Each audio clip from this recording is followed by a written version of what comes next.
Good evening and welcome to this week's news programme. I see my camera's not quite adjusted right. Let's try that. How's that? Looks a bit better.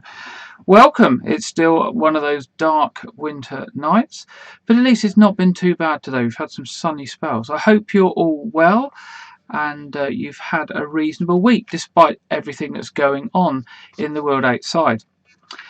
Looking at this week's news for the locality, a former school site will remain an asset for Dorset after being secured by Dorset Council. Dorset Council has bought the former St Mary's school site near Shaftesbury. What a fantastic building it looks like in the picture you can see on screen. Dorset Council paid £10.05 million for it, excluding taxes and fees. They're stating that opportunities to secure sites like this are very rare. Councillor Spencer Flower, leader of Dorset Council, said, "This is a significant investment and I'm pleased that we have been able to secure it for the benefit of the community.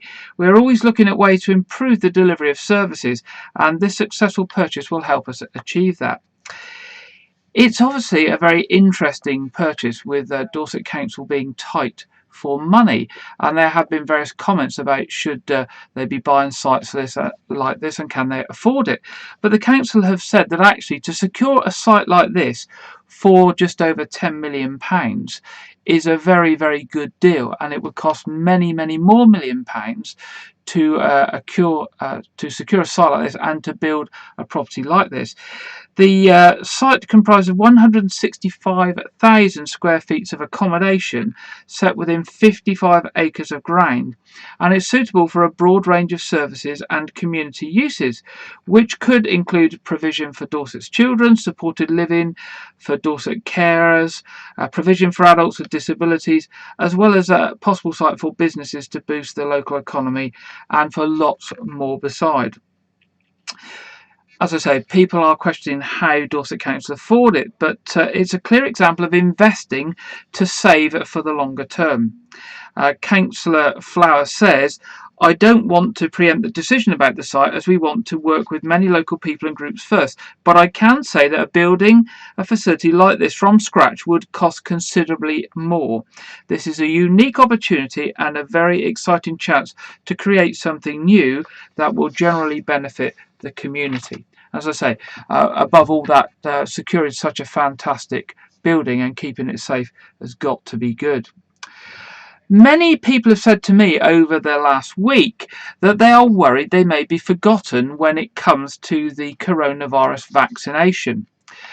People are worried that they might not be on the list or they might not be called in the right group, etc. But be reassured, the NHS will let you know when it's your turn. People of Dorset are being reassured that the NHS will contact them about their vaccine when it is their turn. Those most at risk in our local communities will be invited to get their vaccination first, in line with national guidance. More people in the high priority groups in Dorset are being invited in to have their vaccinations as more sites go live. I know that additional sites have gone live this week, and some of the existing sites have actually expanded in size and operational hours this week as well. They're also asking you to be very kind and to support our GP surgeries, hospitals and the NHS 111 service by not calling them about the vaccinations. Now, I know because in my daytime job I work very closely with GP practices that certainly local GP practices have been suffering from significant numbers of phone calls with people ringing up to ask about when they're going to get their vaccination. The GP practice can't help you, and you're basically tying up their telephone lines if you call. You need to have some trust in the system and know that you will be called for your vaccination.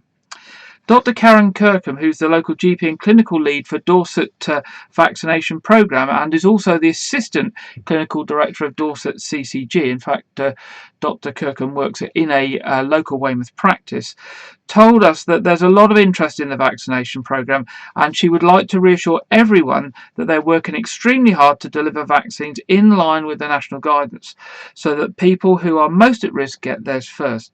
We are asking people not to call their GP practice, hospital or 111 to ask when you will get your vaccination. You will be approached when it is your turn.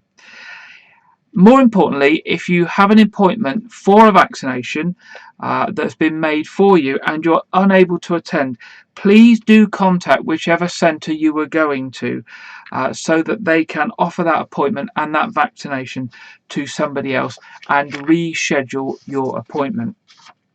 I understand that there's a service in the NHS called NHS Digital, which is managing the central record that both the hospitals and the GP practices are sharing to manage the vaccination programme. So they're all working to the same lists. So don't worry that if you haven't been called to the hospital that your GP practice will forget you.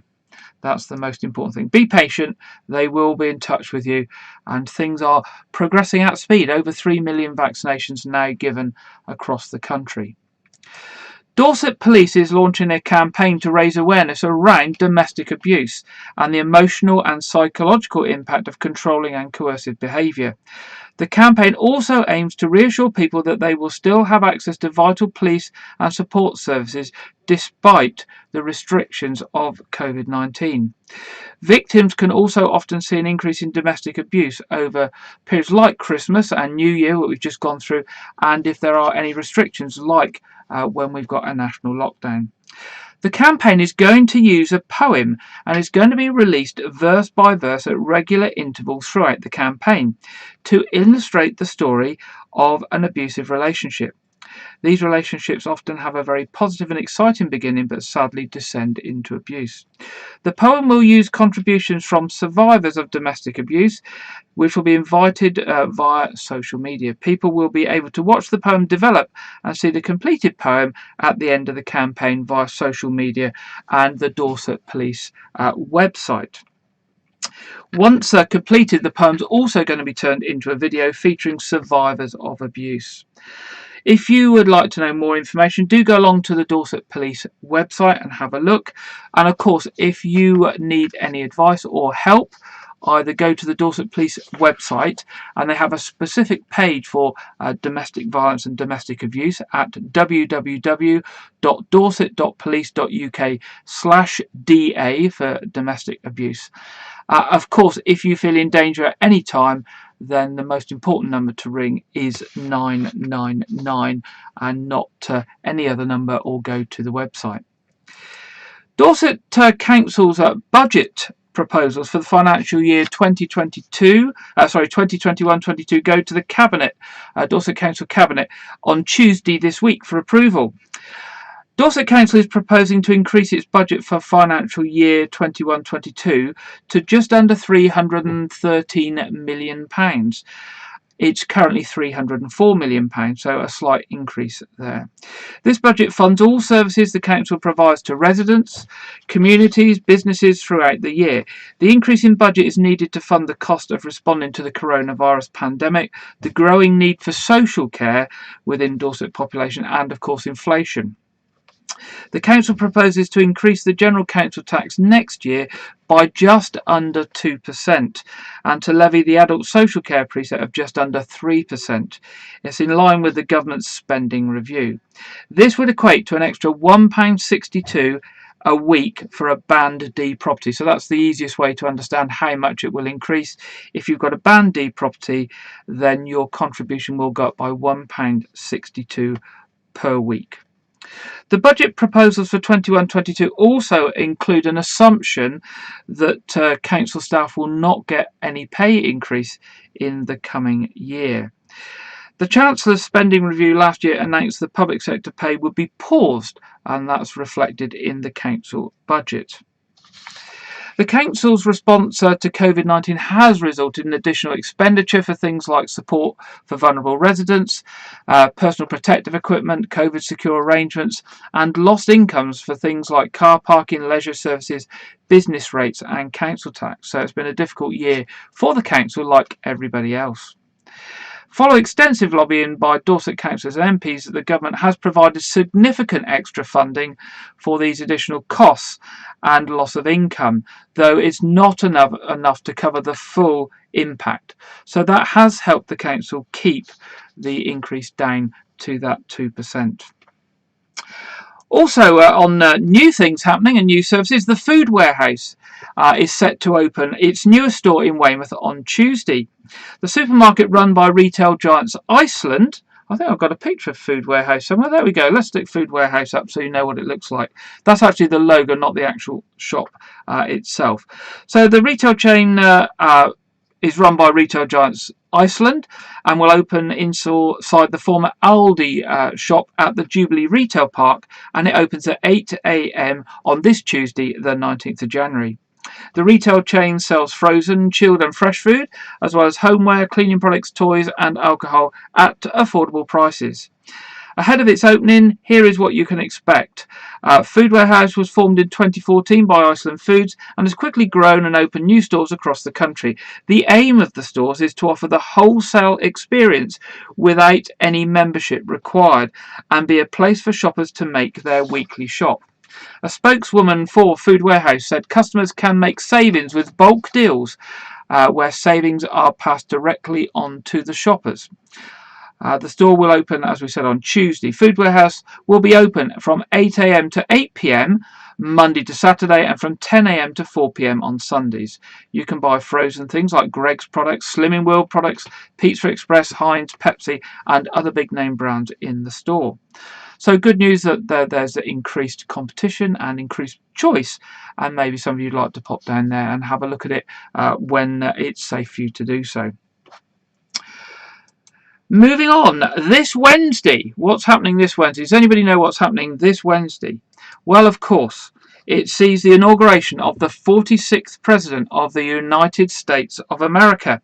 And I'm sure we all realise that with everything that's been in the news recently with the US elections. A look back over the last 60 years at 20-year intervals reveals that the following snapshot of the ages of various residents of the White House. 60 years ago, on the 20th of January 1961, and the president is always inaugurated on the 20th of January, John F. Kennedy became the 35th president of the United States, and he was the youngest to become president by election. Kennedy was only 43 years old at his inauguration. 40 years ago, on the 20th of January 1981, in comparison, Ronald Reagan became the 40th President of the United States. At 69 years of age, at the time of his first inauguration, Reagan was the oldest first-term US President, a distinction he held until 2017, when Donald Trump was inaugurated at the age of 70. 20 years ago, on the 20th of January 2001, George W. Bush was inaugurated as the 43rd President of the United States. He was 55 years old, almost the exact median age of US presidents, between the youngest and the oldest. And this month, on the 20th of January 2021, Joe Biden will be inaugurated as the 46th President of the United States. He is 78, which makes him the oldest ever person to become president. He actually turned 78 on the 20th of November 2020. Whilst you may not think it's interesting what's going on over in the United States of America and with their presidents, unfortunately it does affect all of us. It affects the world wide, with the financial markets and hence the price of many goods and services, and of course a lot to do with world relations worldwide. So I think it's one certainly I will be watching with interest, and I'm sure some of you will too. So that's Wednesday this week, the 20th of January. Did you know, talking back to COVID, did you know that 1 in 5 people still present less common symptoms of COVID, meaning 20% of cases go missed? Leading Science has warned this recently. 10 months after the initial nationwide lockdown in March 2020, the UK public are aware of the main symptoms to look out for. And we all know about those, don't we? The main 3 symptoms: high temperature, a new continuous cough, a loss or change of sense of smell or taste. However, these aren't the only symptoms that can appear in COVID-19 positive patients. One of the newest symptoms you should be looking out for, according to experts, is COVID tongue. So what is COVID tongue, I hear you say? Well, a leading scientist on this, Tim Spector, and Professor of Genetic Endomyology at King's College, has tweeted some information about these new symptoms and COVID tongue this week. So if you want to see what it looks like, do go on the internet and search for COVID tongue and you will find a picture. He is saying 1 in 5 people with COVID still present with less common symptoms that don't get on the official Public Health England list, such as skin rashes. Seeing increased numbers of COVID tongues and strange mouth ulcers. If you have a strange symptom or even just a headache and fatigue, stay at home because these could be an indication that you're suffering from coronavirus. So please be aware, a fifth of people have non-standard symptoms, and of course up to a third of people have no symptoms at all and what we call asymptomatic. So we cannot assume that other people who are fit and well are not carrying the virus and a risk to ourselves.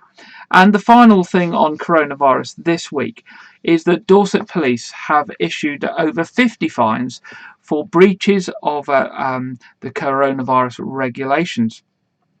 This comes as Chief Constable reminds people to use their common sense when leaving home for exercise. We've seen many of those stories on the TV, haven't we, over recent weeks. 54 fines have been issued to people who have breached COVID regulations in the first 9 days of the national lockdown. The fixed penalty notices have been given out for breaches, including travelling to Dorset from out of town to go to protests. A group of tourists who travelled from Coventry to Lulworth last weekend were turned away and fined. Police have revealed that there have been a number of similar incidents with people travelling unreasonable distances to visit Dorset, including people from Southampton, Eastleigh and London. Chief Constable James Vaughan said there is no excuse for people travelling these distances. In regards to those people who deliberately flout the rules, we are moving much more quickly to issuing fines compared to the way we responded in the first lockdown. It comes after Mr Vaughan, as chairman of the local resilience forum, wrote an open letter to everyone across Dorset, thanking them for their efforts during the lockdown and urging them to keep following the restrictions. Dorset Police, and I'm sure you've heard this on the national telly, as all police forces have been using the 4 E's approach: encourage, educate, engage and enforce, to deal with people who breach the rules. Of course, they've been using the 3 E's predominantly up to now, the encourage, educate and engage. But they are now very much more moving to the enforce approach. So, Mr Vaughan said rule breakers will not have the benefit of the first 3 E's any longer. They're now going to go straight for enforcement. Now, I'd like to say, as a general rule, if you think it's not okay to do something, then it won't be. So if you have to ask yourself or anybody else the question, do you think it'll be okay if I just do this? Then it probably isn't okay, because it means you are questioning whether you're doing it inside the rules or not, and therefore you are what's called pushing the limits. The safest thing is to stay home and only go out when you need to for things like medical appointments, to work, or to get food shopping or medication or other urgent supplies. And then we'll all keep safe, we'll all get our vaccinations, and we'll all be able to get back to normality sooner, and less people will die and less people will be in hospital. And that's just common sense. So that's all our headlines for this week. Quite a lot this week, but I thought those were all interesting and important. So our first sort of video report this week is from Janet. You'll remember last week Janet told us about the virtual walk from Land's End to John O'Groats, where she was looking to link up with other members of the community, all who walk a small distance, and together they will follow the journey from Land's End to John O'Groats. Well, this week we're getting our first update on what's happened over the last week, the number of people who've engaged and the number of miles that have been walked. So here we go. Here's our update on our Land's End to John O'Groats walk.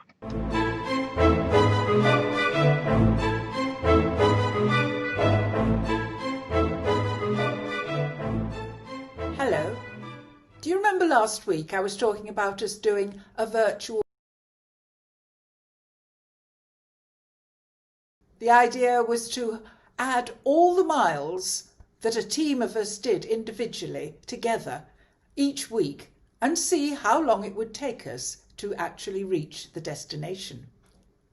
Well, I have the team, and we have already made a start. Here are the team members. Well, there's me, of course, and then we've got Ali and Nikki, Derek and Carol, Heather Hicks, Heather Cathcart, Angela, Grace, Janet, Sharon, who hasn't got an electronic photo of herself, so I've used this instead, Julia, Judy, and Mary.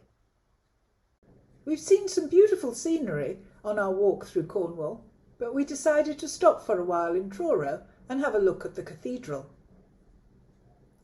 Work began on the cathedral in 1880. The project was ambitious. Truro was going to be the first Anglican cathedral to be built on a new site since Salisbury Cathedral in 1220. For over 650 years, no one had attempted to emulate the great cathedral builders of the medieval age. Foundation stones were laid on the 20th of May 1880 by the Duke of Cornwall, who later became Edward VII, and work started immediately. The central tower was finished by 1905, and the building was completed with the opening of the two western towers in 1910.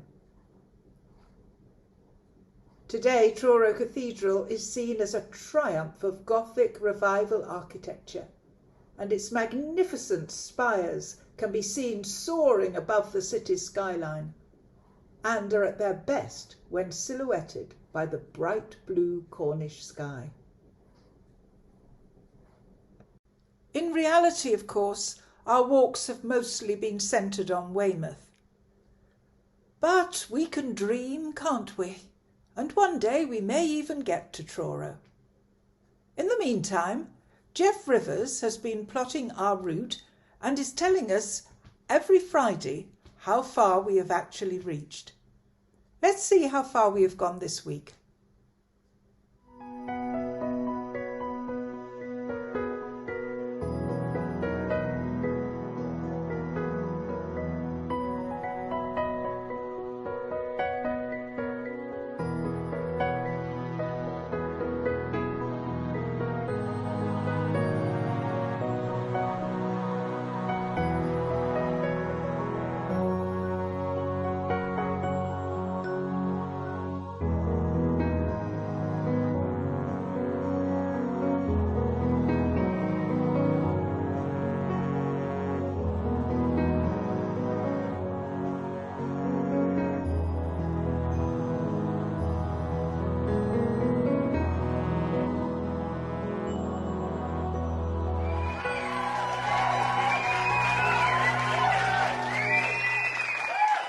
Pretty impressive, don't you think?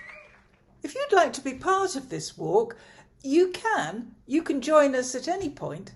We'll be very glad of your company, and we'd be glad of the extra miles you'll put in. It will mean that we won't take quite so long to get to John O'Groats. Every week, I will report on how far we've gone on the news broadcast. But for now, goodbye and good walking.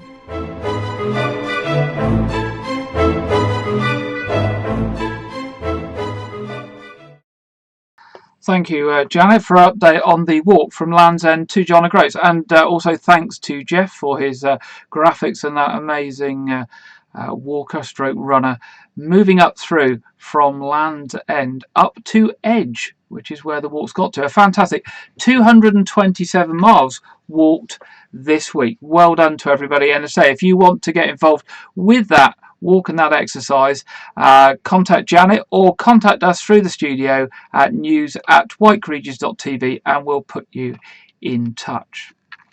Now, you'll remember last week I made a couple of appeals on behalf of local schools, and people have already come forward to help. and we are very grateful for this. And in particular, I'd like to thank all those people who have already donated laptop computers and computer pad devices for the young people at Wyke's schools. However, it's an ongoing appeal, and more help is still required. So I've got an update from our reporter Lydia on the appeals from schools. So it's over to you, Lydia. Last week, Gary Hepburn told us how local schools were appealing for help with two particular things. The first was the donation of surplus computer equipment for pupils to use for online learning at home. The second was for volunteers to help with the testing of pupils for coronavirus when they return to school. We have been really pleased with the response to last week's appeals, especially for the second-hand computer equipment. Several items have been donated and are either on their way to the school or on their way to pupils. The schools can always do with more, so if you have anything you feel may be of interest, please contact Gary via the WykeRegis news email address, news@wykeregis.tv, or on 01305 778 169. Although the government are funding lots of laptop computers and our schools have had deliveries of several, there is not enough to go round to every pupil. Now, with all pupils expected to do up to 4 hours online learning a day, if there are several children in a household, they now need several computers to be able to do their online learning, and this is where the second-hand equipment is of particular help. Here is a quick reminder of what Gary told us last week. To tablets. So even some of those who are accessing online learning are doing 25% of their study on mobile phones. And of course, these are often shared with other family members or parents, and competition for online time is very tight. And of course, doing schoolwork on that tiny screen of a mobile telephone cannot be easy or good for our children. Across the country, schemes and websites have popped up to help schools close the gap in the amount of devices available by asking community members to donate any electronic devices no longer required. National schemes such as Laptops for Kids have proved to be very successful, with donated devices being refurbished and redistributed to schools. Locally, we have a shortage of devices for our young people, and at Wyke Federation, whilst many laptops have been bought with government funding and distributed, there is always a need for more devices to increase availability for children working at home. Therefore, we're asking if you have any laptops or pad devices that you no longer require, as you've had a recent upgrade or maybe a Christmas present, that you consider donating your surplus device so it can continue to be used for some children from our local community. We would ask that you only donate devices that are in working order, with a power supply, and of course you remove all your private data on the device before you donate it. And if your device requires a password to boot up, that you actually provide that password with the device. The school then will reconfigure the device and make it available to one of the children. So if you have a device, please get in touch with this programme via our email address, news@wykeregis.tv, and we'll take all the details and make arrangements to get the device to the school. What we would say is please do not take any devices direct to the schools at the current time, because they are closed to visitors to keep down the risk of infection during the lockdown. And while We also heard how volunteers were required to assist with the testing of school children for coronavirus before they returned to school, and weekly thereafter. In particular, John Cornish from All Saints Academy has appealed for volunteers to come forward. John has asked if any parents or carers with a medical background and some availability at present may be interested in helping All Saints Academy with the rollout of the mass testing program in an unpaid, voluntary capacity. The roles available are test assistants and test processes. Full training will be provided and the roles will be carried out alongside permanent members of staff who will administer the program. John tells us the Academy is looking to recruit volunteers as quickly as possible, so that students can be tested prior to their return to school. Pupils will normally self-administer the tests, so the volunteers will be there to provide assistance and guidance. If you can help All Saints Academy with the mass testing program, please do email us in the first instance and we will pass on your details to John Cornish at All Saints Academy. You can contact us on email, news@wykeregis.tv, or telephone 01305 778 169. Thank you so much for any help you can give our local schools with either of these appeals. Back to you in the studio, Gary. Thank you, Lydia. And I apologise if there's any sound issues at the start of that report. I'll look into that once the broadcast is over. Our third story this week, you'll remember last week that Janet did a book review for us on two quite different books. In fact, not quite different, very different books. And I know some of you already were aware of one of those books. I've seen some comments that have come back during the week. There's been quite a lot of interest in the book review. So this week we asked Judy Walbrin to tell us a bit about a couple of books that she recommends for us to have a look at.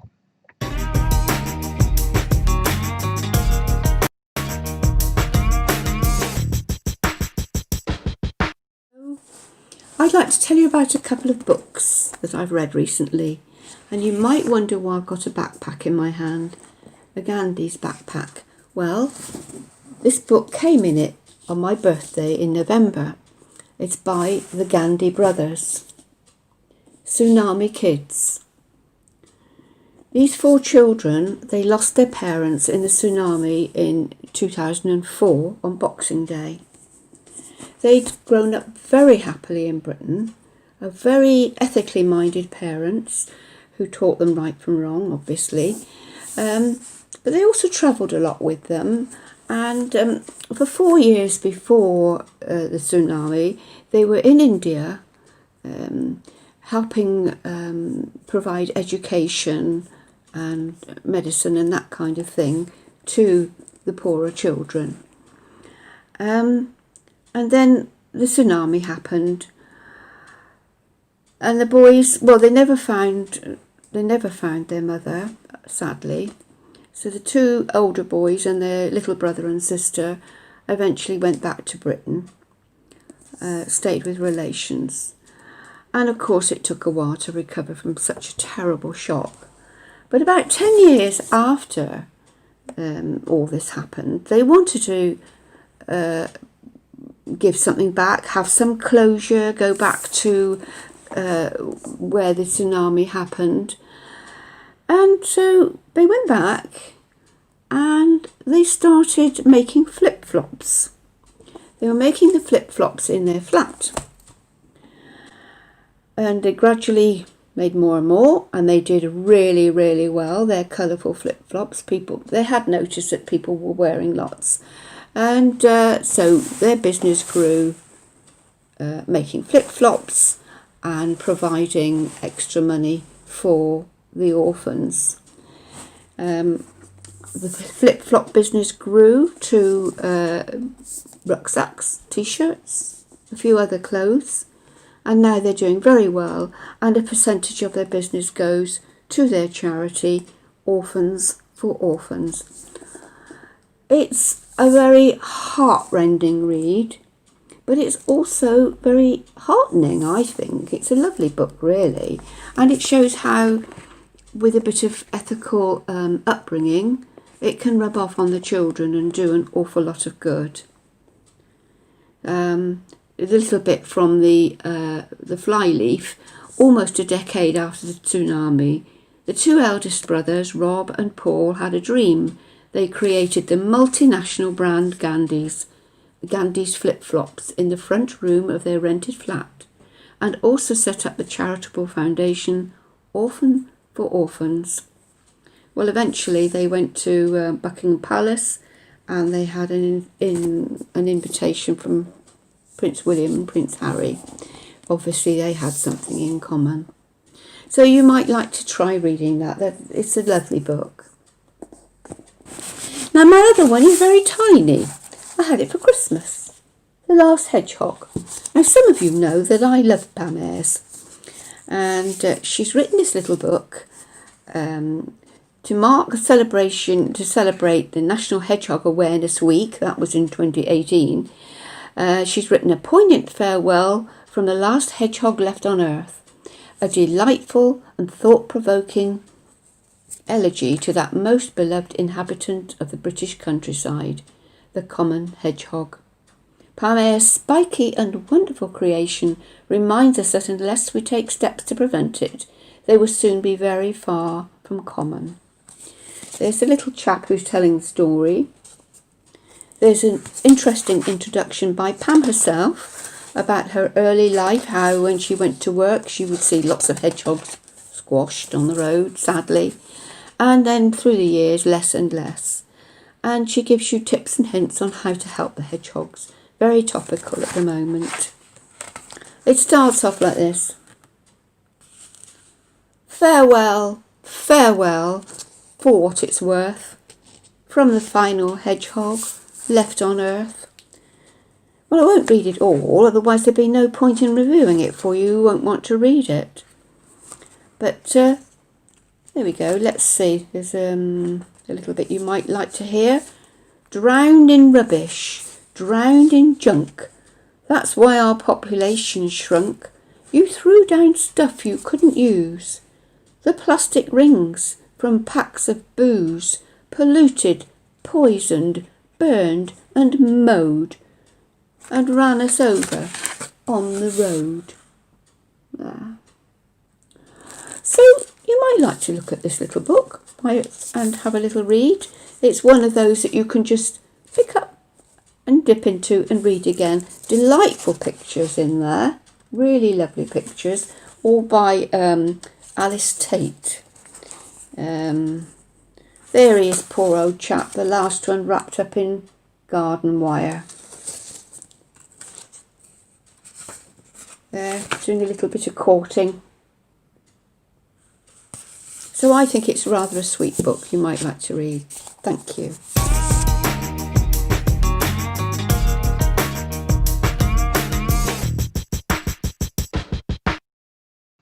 Thanks very much, Judy. And two quite different books there yet again this week. And I don't know what you thought. I thought Judy Reed's Pam Ayres absolutely spot on. So maybe we can ask her to come back another week and read some more Pam Ayres for us, because Pam Ayres is quite easy going, isn't it? And it's all quite funny sometimes as well, I think. Yeah, to cheer us up when it's dark and cold at this time of the year.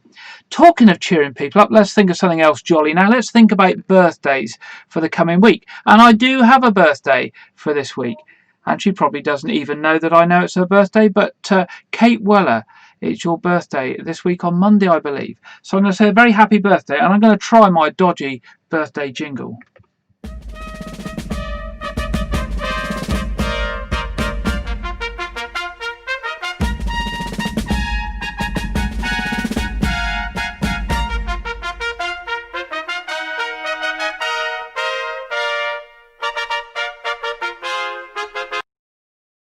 There we go. That's a very happy birthday to Kate Weller, who has a birthday on Monday, I think it is. So, moving on then. Obviously, during lockdown, when people are stuck at home, it's been recommended that we do a couple of things in particular for our own well-being and for our mental health. Getting some fresh air if we can, and doing some daily exercise. Now, for some people, it's really easy to exercise. Some people will motivate themselves and go out for a walk, or maybe they'll ride a push bike or go for a slight run or something like that.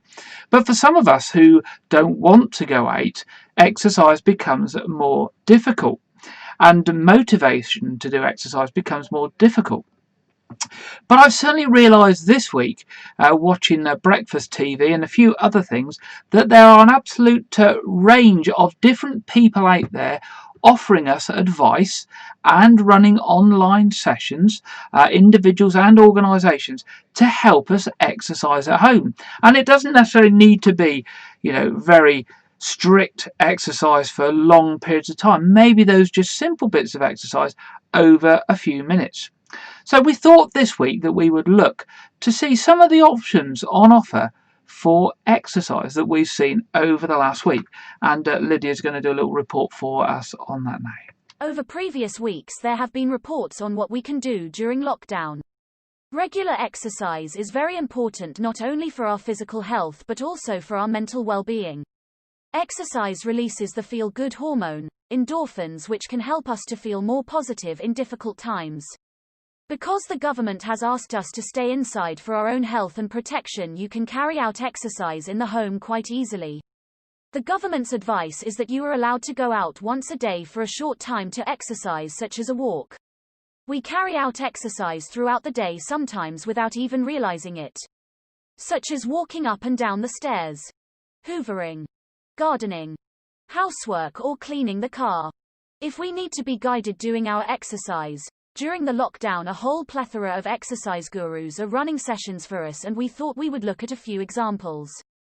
For the younger family members, WykeRegis has been providing daily sessions, often with hundreds of thousands of people joining in. We're going to work out, we're going to do a little warm up, and we're going to start off our first exercise. We've got 10 exercises. I'm Buzz Lightyear, and they're very much space themed, kind of moony, sort of jumpy, lasery exercises. So first of all, let's just do a few little twists, left to right, get ourselves warmed up, and this timer is going to go off, and then we'll start our first exercise. So, a few little twists left to right. I'm Buzz Lightyear. It's going to be a sweating workout for me today. So nice big circles with your arms. Good, and forwards. So what we're going to do for our first exercise, we're going to run on the spot, and then we're going to have to duck, because Emperor Zurg is trying to shoot us with his little yellow ball thing. So we're running on the spot, ready? Run with me. And when I say duck, we have to duck down. So run, okay, duck, good. Run on the spot again, keep running, and duck. Get nice and low. Right, let's turn the music up a little bit.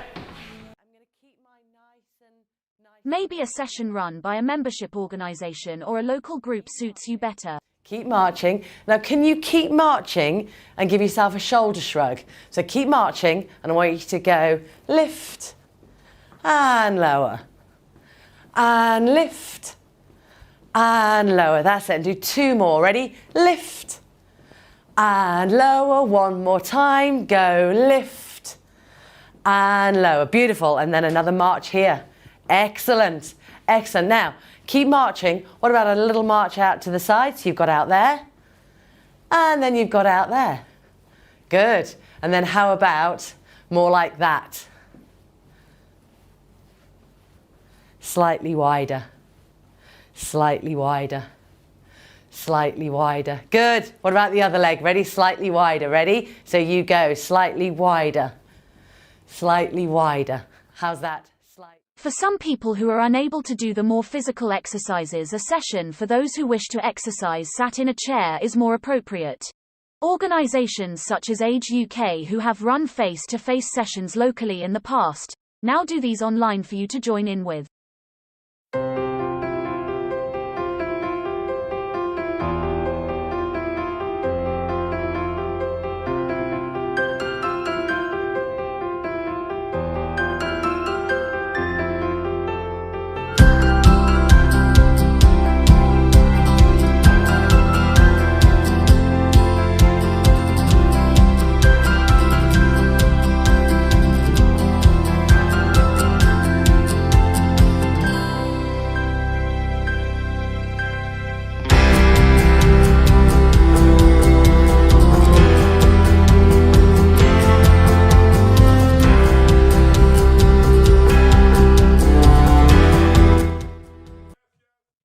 And for those who like bright and cheerful exercise, with enthusiasm, energy and of course bright coloured clothing, there is still Mr. Motivator, who seems to be making a comeback.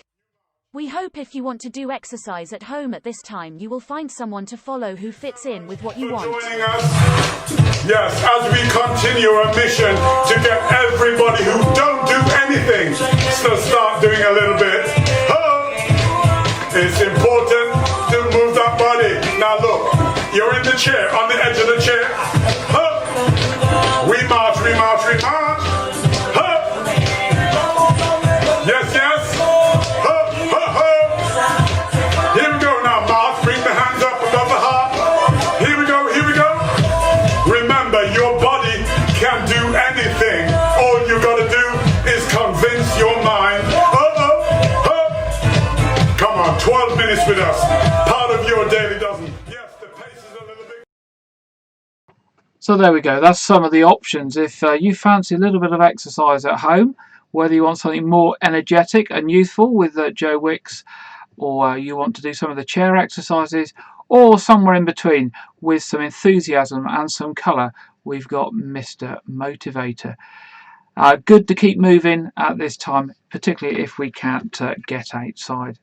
Now it's time for the national weather forecast from the Met Office. Here is the weekend forecast from the Met Office. On Saturday, the rain and snow in parts of the UK will be clearing. There'll be sunny spells elsewhere. Rain and snow will be clearing eastwards, sunny spells elsewhere, blustery showers in the northwest. The southwest and south will enjoy the best parts of the weather this Saturday with sunny spells during the day. It will be windy across the western coast, and the best of the sunshine continues throughout the afternoon in the southwest.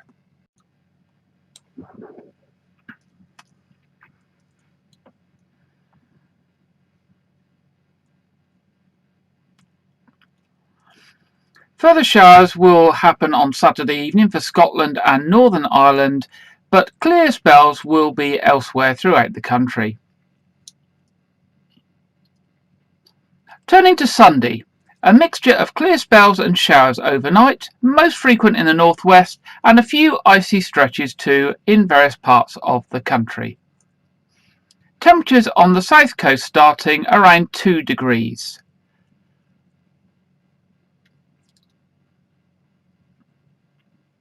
As the day goes on, it will get brighter and will be bright throughout the day. Showers are falling as snow over the Scottish mountains, but clear towards the south coast.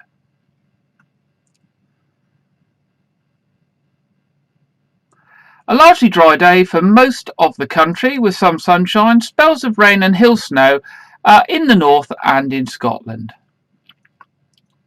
Daytime temperatures around 7 degrees.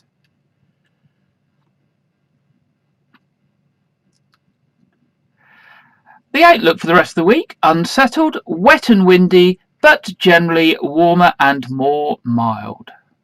That's the weather forecast from the Met Office. So looking at the local weather, in fact the summary at the end there really sums up where we're going to be with the local weather this week. It is going to be a total mixture of cloudy periods, sunny spells and rain, unfortunately, a lot of the week. But the one feature we are going to have this week is going to be much milder, with daytime temperatures being around 10 or 11 degrees most of the week. I think today and possibly tomorrow are going to be the best days of the week for the brightness and sunshine.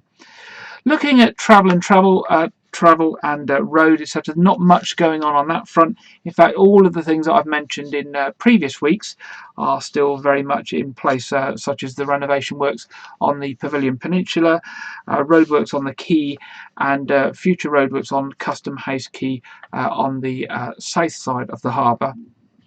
And also work still underway at Abbotsbury Road by the Rock Hotel, and gasworks throughout Westham as well.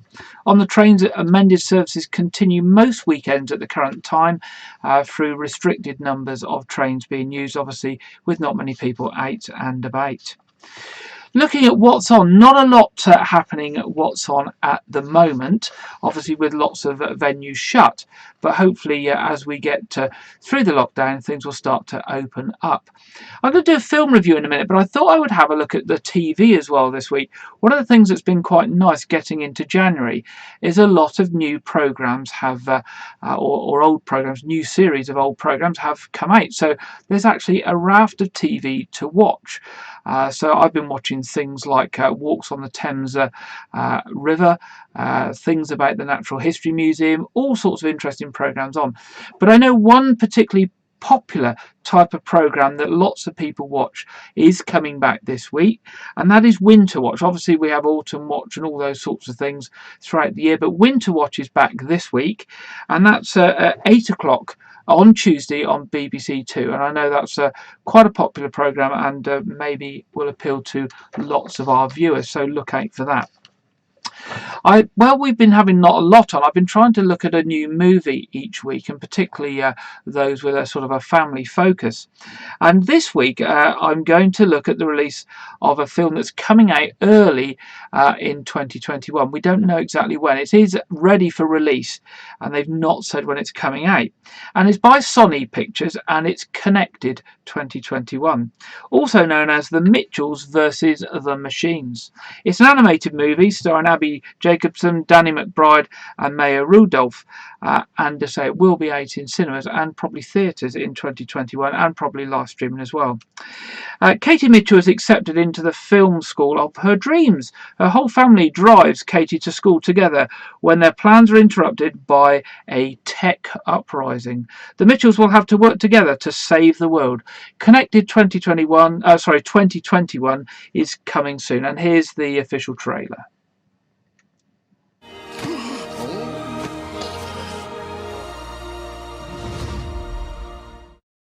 And now I present tricking Rick Mitchell into kissing the dog. Behold. Ow! Dang it, Katie! Dang it, Katie! Hey, Dad, can you check the trunk? Yeah, sure. Dang it, Katie! Katie used to be my little buddy. We'd go on nature hikes, skip rocks. I gotta get that connection back. I know you can fix this. Okay, this is our last night together before Katie leaves for college.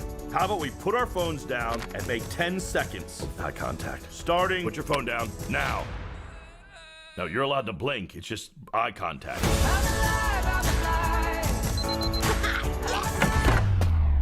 Dad, why do you need all that to take me to the airport? I canceled your plane ticket to college. We are going to drive you to school as a family. Mom? Your father kind of went rogue on this. Aaron, you too? Could be cool to hang out. For hours in a car. Well, kids, there are supposed to be some great hikes around here. Just a sec, Dad. Get ready. We hear a pal about to drop our biggest invention yet. Meet the Helper Bot, the newest member of the PAL Labs family. We promise you they will never, ever turn in. Please remain calm while we capture you. What is that? Greetings, humans. What is this strange creature? Dog, pig, loaf of bread. Technology rising up. Sayonara. Robots roaming the streets. No time to wash your hands. Don't worry, I never do. The Mitchells have always been weird. That's what makes us great. Take some notes, kids. And we just might be weird enough to save the world. All right, hands in. Oh, he licked my tongue. There we go, that's Connected 2021. Coming to a screen near you soon, a nice family movie. And we'll keep an eye on the movie scene and what is coming up in the weeks ahead. Well, that brings us to the end of the programme this evening. With lockdown on, there's not a lot else going on. Other than to say that, of course, we do have our quiz tonight at 7:30, which would be great if you want to come along and join us for that. Obviously, there's a live stream church service tomorrow morning in All Saints and a service at 5 p.m. on Tuesday as well. Do stay in touch. If you've got any of those laptops or pad devices you wish to donate to the schools, let us know. Or if you wish to volunteer to help with the testing arrangement at All Saints School, let us know as well, and we'll put you in touch with the relevant people.